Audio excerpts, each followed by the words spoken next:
Episode number 26 on how to thrive and not just survive with Nikki Arnold. Welcome to the Multiply Your Business podcast, where we bring you inspiring interviews with top entrepreneurs on how they generated more leads, closed more sales, made more money, developed the mindset they needed to be successful, and how they built the business and lifestyle they always dreamed of. We'll teach you how to do this too. Broadcasting from the Black Card Book Studio, here is your host, Scott Morrison. Can you believe that it's February already? Like, what happened to January? Where did it go? I can't believe it. Well, welcome in again to another episode of the Multiply Your Business podcast. I'm your host, Scott Morrison. Today, we have another great interview for you on a topic. I think you're going to love it, and we're going to get to that in a second. But first, I want to talk about goals and the new year. You know, everybody gets really excited at the end of December, the beginning of January for New Year's goals and resolutions, and those are great. But oftentimes, by the time here February hits, people have forgotten about them. So I want you to take a couple minutes today to stop and think about what were the goals that you set in January? Are you on track for them for this year? Are you still working on them? If not, recommit to yourself. And the other tip I'd give you is February is a short month. There's only 28 days. And so a lot of times people will think that they're not going to accomplish this month. We don't have as many days, whatever it may be. Don't have that thinking. Set higher goals for February than you did for January. I just got done doing that. It's on top of my mind. So I had some big things coming up, especially for the podcast as well. I can't wait for those. So I just want to pass that along to you and get you started. Now, let's talk about our guest today. I'm excited to bring you this interview. It's with Nikki Arnold. She is the author of the book, Positive Thinking, How to Thrive, Not Just Survive. And she's going to teach you how to do just that. How do you thrive and not just survive? You know, one thing I've learned with entrepreneurs is just getting by. It's not enough for us. Just surviving. We're never satisfied with that. We are entrepreneurs because we want to thrive. But a lot of times we get stuck into the just survive stages. So Nikki talks about that. She has an incredible story of going from an executive assistant to being a business owner. We talk about that a ton as well. And you're going to learn a lot. You're going to learn about how she saw herself initially and how that kind of limited her, but how that helped her break through, what made her decide to start her own business, where that's taken her because she has her own business with her book. What has that done for her? How's that opened up doors in her life? How's it improved every aspect of her life? We talk about things like faith and gratitude and a ton of tips on personal development. This is a great episode, so I encourage you to sit back, enjoy it, take a bunch of notes. This is going to be a good one. This is again with Nikki Arnold.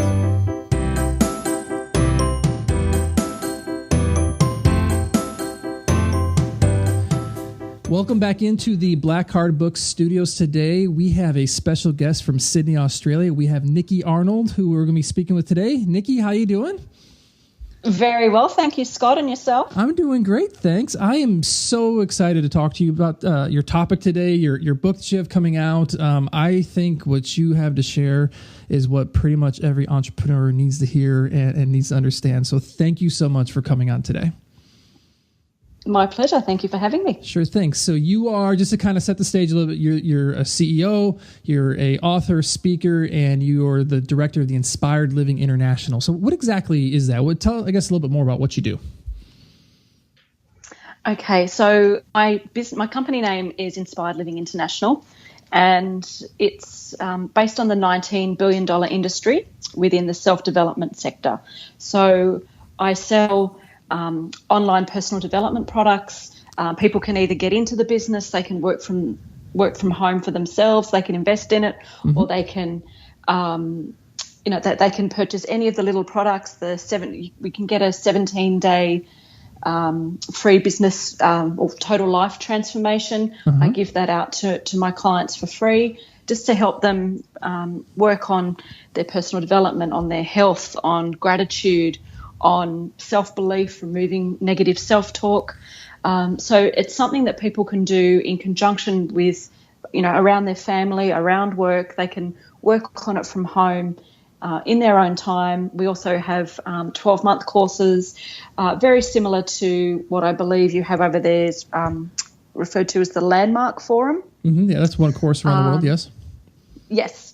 And so they're very similar messages, just on helping people to be the best they can be and I guess thrive, not just survive. Great. And it's all encompassing. So you're not just coaching on your business or coaching on your health necessarily. Your programs are designed for helping people be well-rounded, correct?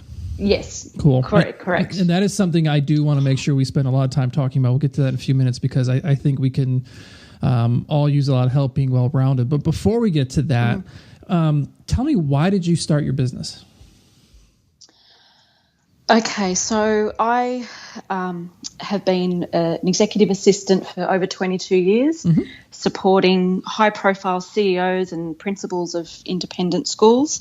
I've seen them thrive, and I've worked long hours and paid high taxes and seen very little personal benefit for myself other than the satisfaction that I was doing a good job. Okay. I had a not difficult upbringing, but I've certainly had a number of setbacks and issues, and like most people, had struggles and disappointments. Sure, you had, as you told me earlier, an awkward journey, kind of, right? Yes, very awkward journey. I know I'm not too different from anyone else though, so I don't think I'm special in that regard. But for some reason, I don't know how, but I always maintained a positive outlook. Well, other than when I was in a really dark place, which I still can't believe I was in. But I'm thankful to be alive today. And I've just noticed that, come to realise that my family and my friends, they always come to me. I'm the go-to person. And Nikki, can you help me apply for that, new job? Can you help put my resume together? Nikki, how do I, get this house that I really want because it's out of my price range? Like, people are coming to me for such wide and varied requests and asking me for support. So I thought, well, there must be something in it. I must have something to share because of the adversity that I've experienced and now the success that myself, my husband, my family all have. I think, well, I need to reach out not just to my inner circle, but I need to help as many people as I can to believe in themselves, whatever situation they're in. Majority of situations you can come out. There are some that, if you've got obviously fatal disease or something like that, unfortunately I can't help with that. But majority of things, I've been there, I've done that. I want to inspire people, empower them. I want them to remove the negative self-talk and know, as the saying goes, this too shall pass. Whatever situation you're in right now, you can come out of. You just need to have faith, ride the roller coaster of emotions, go through it, and before you know it, you'll come out the other end. So as you've gone through your upbringing and some difficult patches and times in your life, how did you, how have you stayed optimistic and positive, and how did you overcome some of the hurdles and obstacles you've had? Well, for a while it was hard, and I just kept seeing the negative. But then I started working on my personal development, which is how my business came to be. And because when I was in that, in those struggles, it's when you're really suffering that you're not grateful, and you need to learn to practice gratitude and appreciate the things you do have as opposed to what you don't have. And when you're constantly overthinking things, or you're reflecting on them, or you're analysing them, judging yourself, second-guessing yourself, you're not in a good place. You need to be in or what Tony Robbins refers to as a flourishing state, as opposed to a suffering state. So flourishing's where you're happy, where you're grateful, where you're inspired. Suffering's where you're angry, you're stressed, you're peed off. I won't say the word. You can if you need to. That's okay.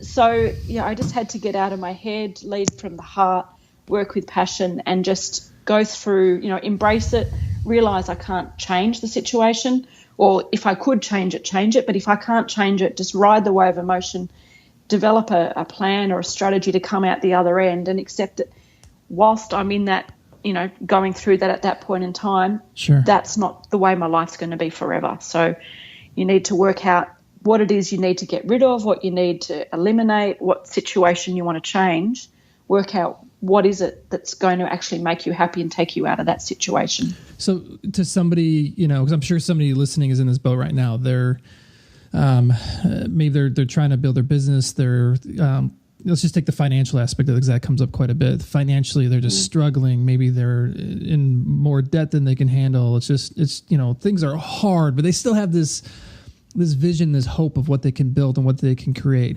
What would you say to that person, and what are some things that they could be doing to put themselves, as you put it, in what Tony Robbins says, in that flourishing state? Okay. Well, firstly, like what Tony Robbins does, he practices meditation each morning. Okay. So obviously meditation is not for everyone. I too practice meditation. I practice gratitude and mindfulness. I want to be in a good zone, because when you're in a flourishing state, you come up with better solutions. You come up with better answers.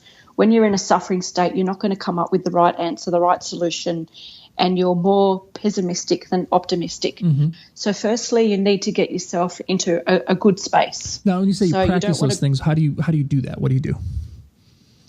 Okay, so I have a gratitude journal. So each day I write down 3 to 5 things that I'm grateful for. And it doesn't have to be momentous things. It could be the sun shining today, or I caught up with a friend for coffee that I haven't seen for over a year.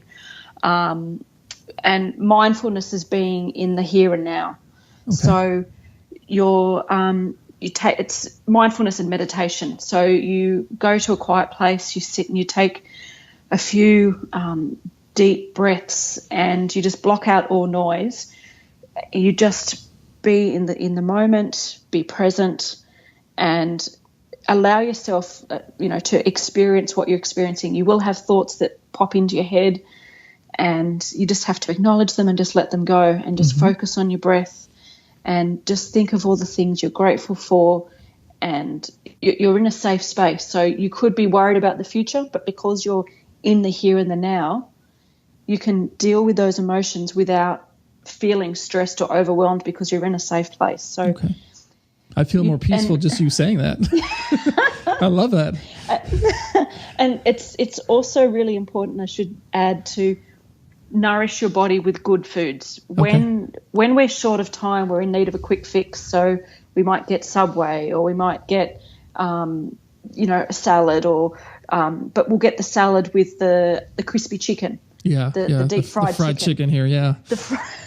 So we think, we're having salad, so it's healthy. And you wash it down with a diet soda. Yeah, that's exactly right.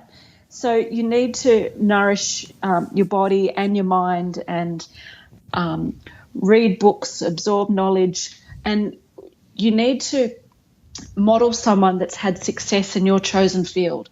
Okay. So find a role model, find someone that is in the same sector that you're in, or the sector that you want to be in, and have huge success, and model what they do.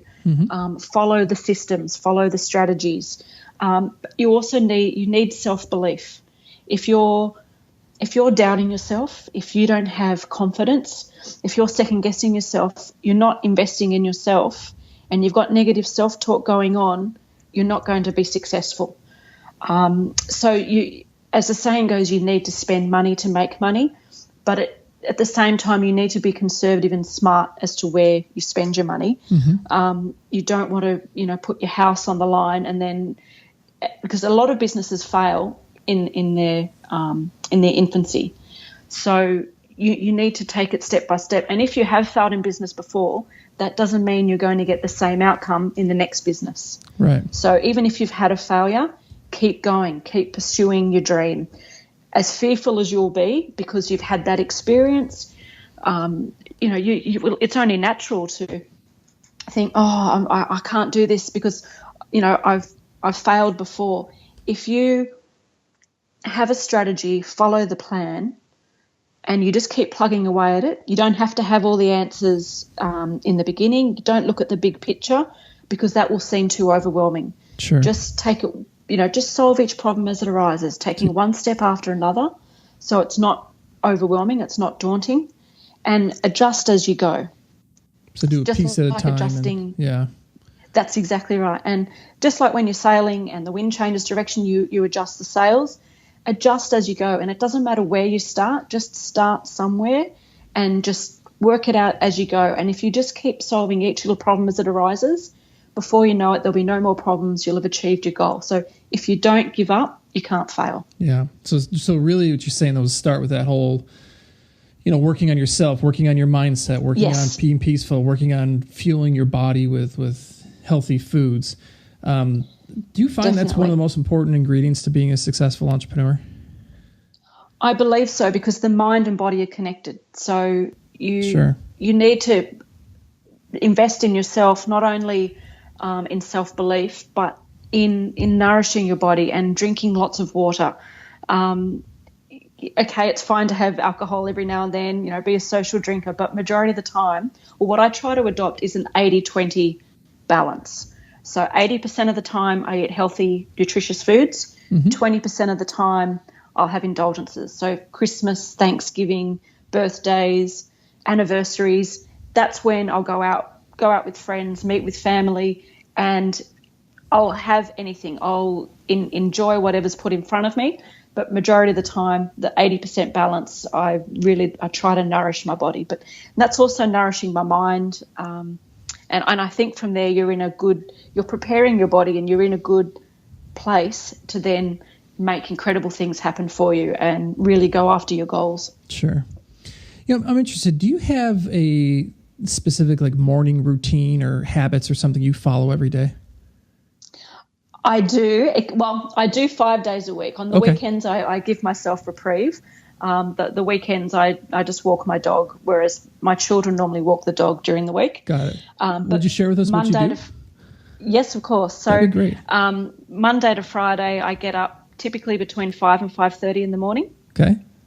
And we live in a gated community here, so I go down to the gym and I'll get the blood pumping. I'll do some cardio work for about half an hour. And then I'll do 10 minutes of weight training. I only do 10 minutes because I then find that other people in the community come into the gym, and I prefer to do it on my own. Oh, I see. Is that why you get up so early? That's exactly right. That's funny. Then I come home and I sit downstairs. The rest of the family are all still upstairs. They're having breakfast. I sit downstairs and I practice. I meditate. I practice mindfulness. And then I'll typically go and make myself a cup of coffee and have some cereal, and then I'll write in my gratitude journal. And from there, I'll then spend 30 to 45 minutes working on my own personal development, whether it's reading a book. Like in the early days, I read Think and Grow Rich by Napoleon Hill, books like that.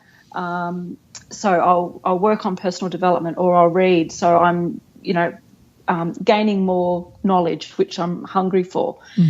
And then I practice daily visualization. So I'm focusing on my goals. Okay. From do you have there, a vision board or something you do for that? Or yes, I do indeed. Cool. And from there, I then do income producing activity. So I'll be calling potential business associates, and I'll be coaching others in their businesses and helping them to build theirs, because it's something that I believe you should mentor each other and help each other. Yeah. And it's around that time that my children come home from school. So then I prepare their afternoon tea, go back and they go out and play, and come back and work a little bit more on my business. And then I'm all done usually by 4:30, 5 o'clock. Then I can make the family meal. Usually I don't need to continue working because I've already had a really successful day. But because I love what I do, I find that I end up coming back to the office and at home, in my home office, and I keep doing work for a few more hours. Yeah, as entrepreneurs, we do that, right? Yes. I understand. We've got too many ideas and things you just have to get. That you're not going to go to sleep. If you go to bed, you've got all that going on in your head. Yeah. It's invigorating and it's empowering. So you just want to have the channel and just have the outlet. Yeah, you need that. I was out for a run earlier today, and I had to stop early because I had an idea. And I needed to get it down. I can totally relate. Yeah, I get it.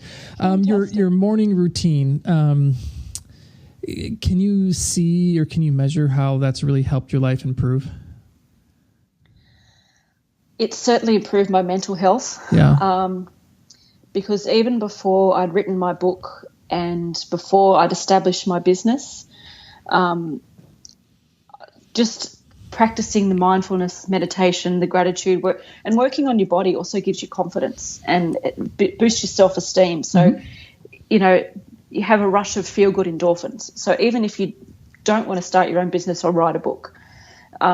It just starts your day. If you start your day well, it just makes the rest of the day, no matter what happens, it builds your resilience, it builds your self-esteem.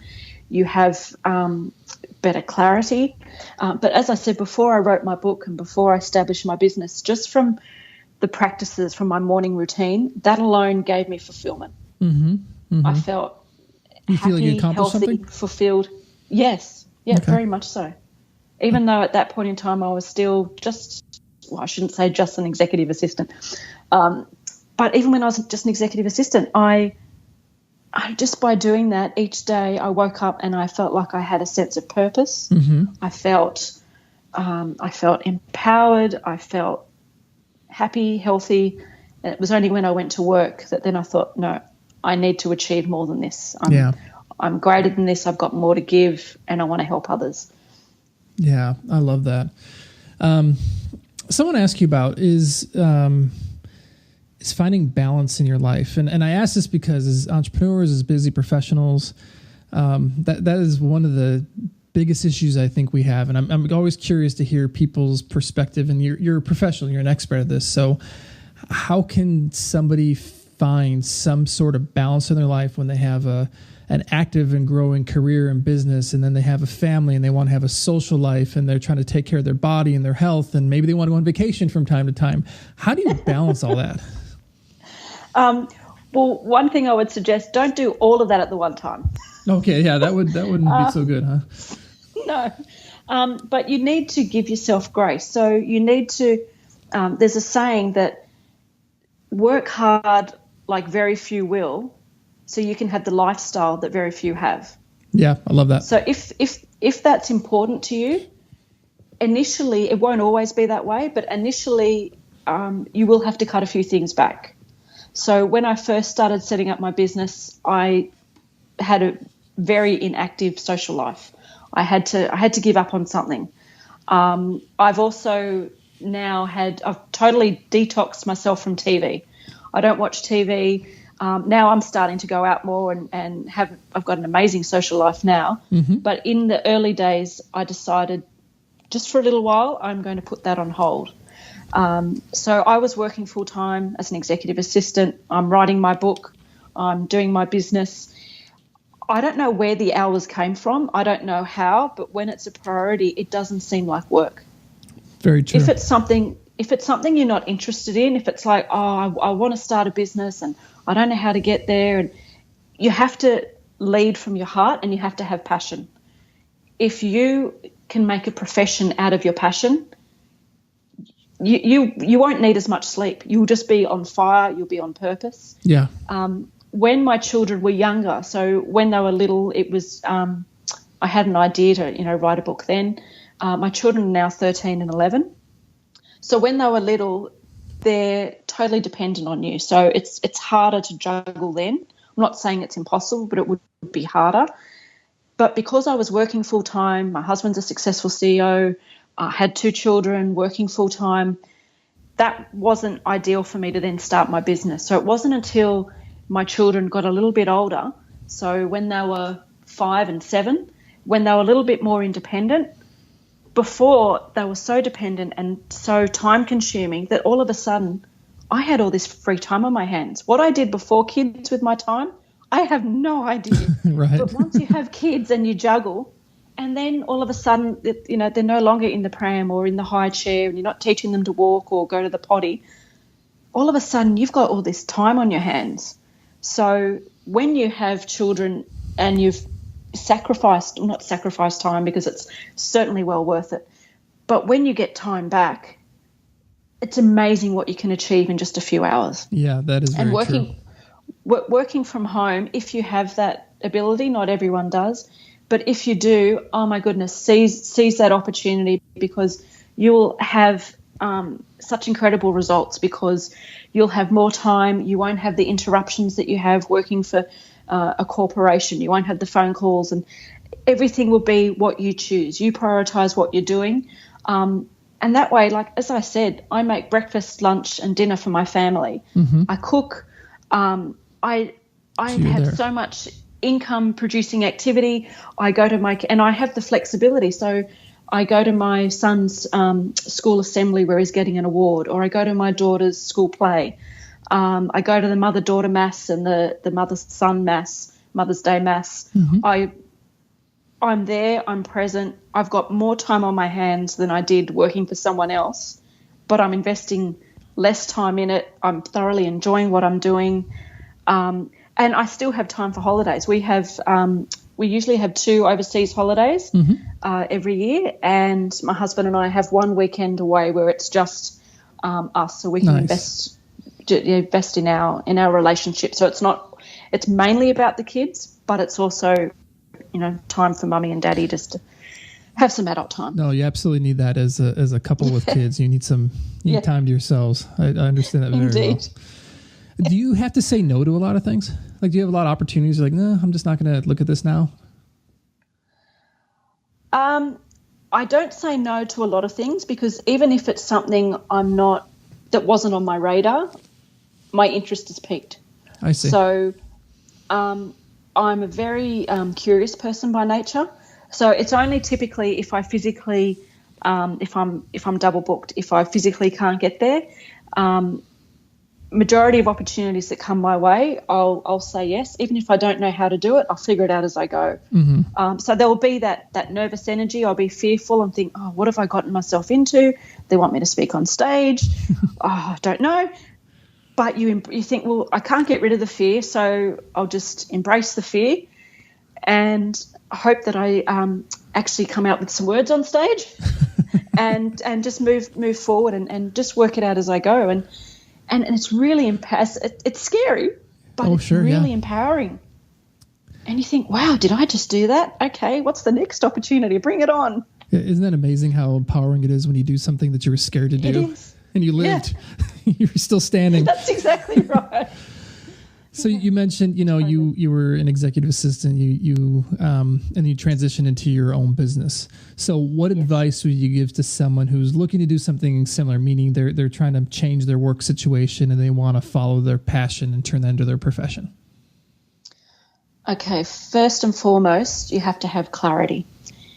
Clarity of what? Of what you want to do, or clarity of what? Yeah, clarity of what you want to do, what your goal is, what's your vision, where do you want to be? So you need to have an end goal in mind. Okay. And with that clarity, because clarity gives you power and it gives you the ability to do and to act. So first you need to decide what it is you want. So how to make your passion your profession. Mm-hmm. You need to model someone who's achieved similar success as to what you're going for, and then you need to pursue it wholeheartedly.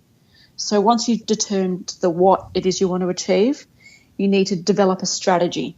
Okay. You need to determine how you're going to achieve that vision. And that's where modeling helps? That's exactly right. Okay.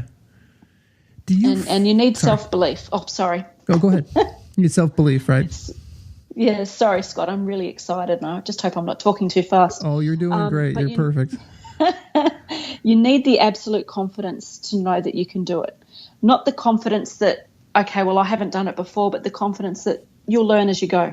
Okay. You'll grow. You'll have a growth mindset as opposed to a fixed mindset. So you need to view your brain as like any other muscle can be. It can be developed.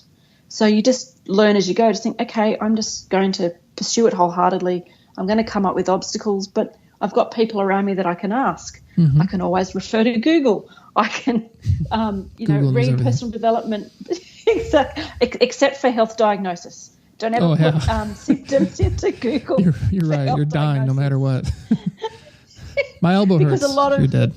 Yeah, I mean, a lot of different, illnesses have similar symptoms. So you may be like, oh my goodness, this is what I've got. I'm dying, as you said, but it could be something really simple. So, but yeah, other than that, I often refer to Google. Sure. With clarity, do you ever work with people? And I guess if you do, what's kind of your advice for this? Do you find that people sometimes have a really hard time about getting clear about what they want? Very much so. Because in order to manifest success and wealth, you need to establish what it is you really want. Yeah. And often people don't know. They think, oh, I want to have a better life, or I don't want to work 9 to 5. They know what they don't want, but they don't know exactly what it is that they really want. Okay. Yeah, I could see that.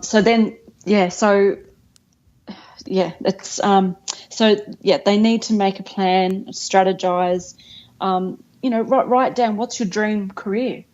Where do what do you want to, when you're 80 years old, for instance, looking back, what do you want to tell your friends and family? Okay. What do you want to have achieved? I use the acronym BHAG. BHAG stands for Big, Hairy, Audacious Goals. So I set myself BHAGs, and I think, okay, in my wildest dreams, where do I want to be? And a lot of it, years ago I used to think, oh, yeah, that's pie in the sky sort of stuff, as if I could get there. But I have. I'm a published author. I'm a successful business owner. And here I was just, a few years ago, an executive assistant. So if it's possible for me, it's possible for anyone. But people need to, dare to dream and look at what they want their life to look like and bring it about, make it happen. Don't let anyone tell you can't. Just go for it. How did you get clarity on what you wanted to do? That's an interesting question. It's funny. 10 years ago, I thought, it'd be good to have a book, but I'm just an EA, so who's going to listen to me? I'm not an expert. I don't know, I guess from working on my own personal development and people coming to me, I don't know, one day it's like a switch was flicked. And it's like people are coming to me for advice. I feel really good helping people, inspiring them, empowering them. So why don't I do that? Because that's my passion. So why don't I make that my profession? And then all of a sudden it's like, what do I do first? And I had all these ideas of, do I do my book? Do I do coaching? Do I have personal development products? And I thought of all these different things, and within a matter of a few years, it all came about. So every single huge BHAG, every single goal came to me, and I knew that I didn't want to continue my career as it was, but for a long time I didn't have that clarity. I just thought, I've got to change my situation. I want to, create a better life for myself. I want to do something that I feel that's worthwhile, set a good example for my children. And then, I don't know, I guess also going to see Jerry Robert at Black Card Books. That helps. That's the penny dropped, and I thought, right, I know I'm in the right place. And it's the right time for me, and there was no two ways about it. It was just the right opportunity at the right time, and I never looked back. I'm so thankful I didn't. So your clarity is evolved, meaning you didn't just sit down one day and get crystal clear on this is everything I want to do. It sounds like it kind of came over time and is still evolving to this day. Yes. Yeah. I could see that. I think as I've worked with people that are have a hard time getting clarity or determining what they want, I think that sometimes we put too much pressure on ourselves to figure it all out right now. And today, what I determined today I'm going to do, that's like on my permanent record. I have to go do that stuff now. When instead, it's really more of a process and evolution, isn't it? Because you figure it out as you go. That's exactly right. That makes sense. So you want to continue to evolve. Yeah, yeah. So you've alluded to your book a ton. Tell us about your book. What's it called? I guess let's start with that. And what's it about? Yes. So I'm really excited that my book is now out. It's called Positivity Think: How to Thrive, Not Just Survive. Okay. So my book contains strategies and a lot of extremely useful information that I've applied to my life and shared with a number of others.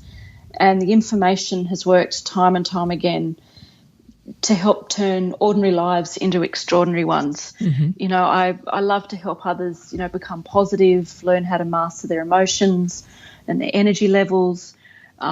Serenity prayer, accept what they cannot change. How does that prayer go? God grant me the serenity to accept the things I cannot change, courage to change the things I can, and the wisdom to know the difference. So there's all these quotes in there from inspirational leaders, my personal learnings, just to help equip people with new tools to go after what they want and create a better life for themselves. Sure. Because if you believe in yourself, anything is possible. So who do you hope gets a copy of your book and reads it? Like, who's the ideal person that should pick this up? Anyone that's struggling, really. So, so this isn't just for entrepreneurs. This is a much broader audience, right? It is very much so. So anyone that has struggled, anyone that's in a difficult working situation, anyone who wants to improve their relationships, wants to improve their health, wants to learn about gratitude, or wants to learn how to cope with grief after a terrible loss. Anyone who is looking to, remove the negative self-talk and believe in themselves. Really go after that career goal, make it happen. Mm-hmm. Anyone who wants to be inspired, anyone who's struggling, anyone who's looking for more confidence, resilience, wants to learn the art of positive thinking, that kind of thing. Sure. Where can people get a copy? Certainly. So they can go to my website, which is Nikki Arnold JP, NIKKIARNOLD.com/book-launch. Okay. And they can download a free copy of my book. And I hope that there's at least one thing in my book, if not more, that everyone can benefit from, because I really want to, share my wisdom and hopefully eliminate suffering or encourage people to follow their dreams and basically thrive, not just survive. Yeah, I'm sure based on what you've shared today, I'm sure it has tons of that in there for people. It'll be great. Wonderful. I'm interested as well in the process to writing the book. So you've had this dream for a long time. You wanted to do a book. It was inside of you. You attended at one point a Publish a Book and Grow Rich seminar with Jerry Robert, and next thing you know, you are there ready to write a book. I guess pick up from there. What was this process been like for you? From you make the decision, the agreement. Yes, you're going to get started and do it. To here you are today with a book ready to go. Oh, amazing. So as you said, I've had this book in my head for 10 years. I had the negative self-talk. I had the doubt of, how am I going to get it published? And I don't know anything about writing a manuscript. So I had all that going in my head, but I had the content in my head for 10 years. Mm-hmm. And then I went to Jerry Roberts' Publish a Book and Grow Rich bootcamp. And as I was working through the workbook at that very weekend, he guides you through, leads you through the process, but gives you the space to be creative and make the book your own. Mm-hmm. So at the end of that book, that weekend boot camp, I already had the title. I had my 10 chapters, which ended up becoming 11. And from there, he just gives an incredible model of, for each chapter, what are the 10 ingredients, and then, write a few paragraphs on each 10 ingredients. So it was made so simple for me. So That's before cool. going to see Jerry Robert, I was clearly overthinking it. Mm-hmm. And then it just naturally unfolded, and I'd written my book within 40 hours, obviously not in one sitting. And I'd written it, and next thing you know, I'm having a professional photo shoot, and I'm being presented with, options for the cover of my book, incredible layout. Like the Black Card Books team are absolutely amazing, and just follow, put one foot in front of the other, do it. Next thing you know, so within about 6 months from going to that boot camp, I physically became a published author. That's cool. Was it scary? At times, because you're fearful of the unknown. Yeah. So it was scary, but at the same time it was fun, and you're being led by professionals that have done this many, many times before. So Mm-hmm. you're in good hands. So even if you doubt yourself, you can't doubt them. You just follow their instruction, and they guide you, and next thing you know, it's done. That's cool. It's a fantastic experience. Did you ever get to a point in the writing of it specifically where you just got stuck and you didn't know kind of what to do? Did that ever happen to you? Funnily enough, the opposite happened. I actually had too many words where I had to cull it, which I think is even harder. It's like having a photo shoot with your family and your children, and the photographer says, okay, you can only choose 20 images and you've got 50. And you love them all. How do you not you love them all? How do you not select some photos with your children in it? It's like they're my words, and how am I going to cull it? So because I wanted my book to be like a mini skirt. So I want it to be a soft cover, something, nothing like War and Peace, something that you can take on a plane, take in your handbag, you can go anywhere. Wanted it to be light, but like a mini skirt. So short enough to attract attention, but long enough to cover the subject. Got it. So I really needed to not have any more. I really needed to not have any more than 17,000 words. I ended up with just over 22,000 words. Wow. So I had to do some serious culling. Yeah, as my husband will tell you, I'm a little bit, and people listening can probably hear, I'm a little bit verbose. You're excited. I'm excited, but I have a lot of words. So in my book, I had too many words. So at no point did I ever get stuck. Sure. What surprised you about the process? How easy it was when I was overcomplicating it. We do that a lot as people, don't we? Yeah. You second guess yourself and you think, who's going to read my book? Like, well, I'm not an authority, but it's amazing. It's amazing how much you have to share. When my husband read the draft manuscript, my husband read it and he looked at me and he went, oh, my God, I didn't know you had that in you. And I said, well, really? You know who I am. You know my messages. You know my business. He said, but there's so much in there you haven't shared with me. He said, that's incredible. So, and it wasn't a false compliment. My husband doesn't mix his words, and if he thought it was just so, he'd say, yeah, it's okay. But he gave me the best compliment, saying, I didn't know I had that. Didn't know you had that in you. Oh, so, that's nice. Huge vote of confidence. I bet. I had to feel great. Yeah. So what's next for you? You have a book, you have a growing, thriving business. What do you have clarity on that you're going to next? The funny thing is, I've after reading my book when I got it, I've read it and I'm thinking, oh, I could have written that better. Oh yeah. Oh, I didn't mention this. Like when I wrote the book, I didn't hold anything back. I've shared everything. I have not held any secrets back. I've just gone full out and think, I'm just going to put myself in a book. That's so all the messages in my book are authentic. But after reading it, there's so much more that now I want to say. So I'm thinking of perhaps writing a second book. So you got another one coming, huh? I think so. Yeah, I've got another one in me.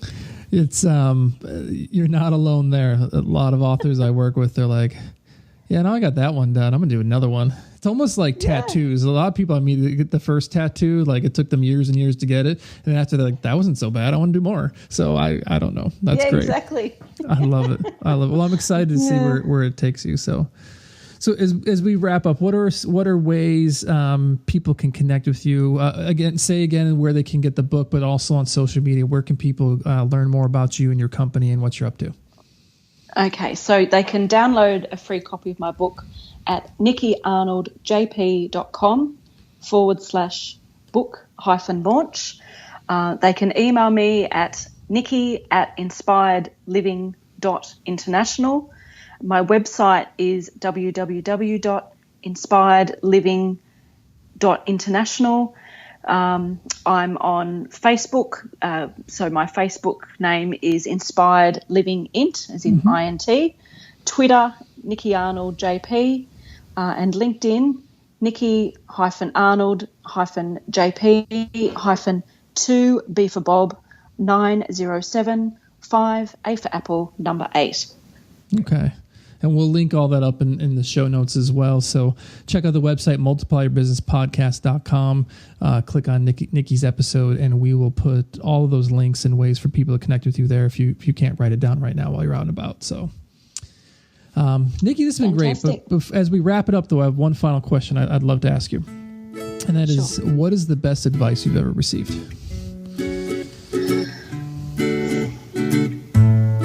Be authentic. Be true to yourself.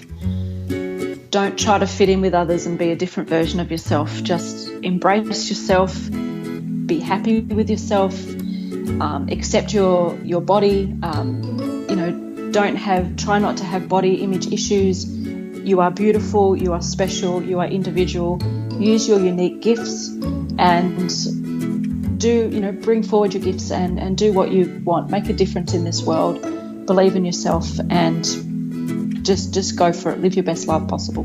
I love it. Nikki, thanks so much for joining us today. Thank you very much, Scott. Take care. Thanks. Just go for it. Such incredible advice, such simple words, but really powerful if you really think about it. So my thank you to Nikki for coming on today. I really appreciate her sharing her story with us. I got a ton out of it. I hope you did as well. Refer back to our show notes, multiplierbusinesspodcast.com/026. And there as well, we put links on how to connect with Nikki, some of the things she's doing to her book as well. Would love for you to check that out. And listen, if this was helpful for you, please share this with somebody else. Anybody you think that could really get something out of Nikki's interview here and what she shared with us. You can do that through iTunes, through Facebook, through any platform that you're listening to this on. You can share it through there as well. I'd appreciate if you do that. So that's what we have for you today. I hope you enjoyed it. I have a bunch of other great episodes and interviews coming up for you soon. Check out the Facebook page as well. If you have some suggestions and things you want to hear about, let us know. Facebook.com/multiplyyourbusiness. That's it for today. Thanks for stopping in, and we will talk to you again soon.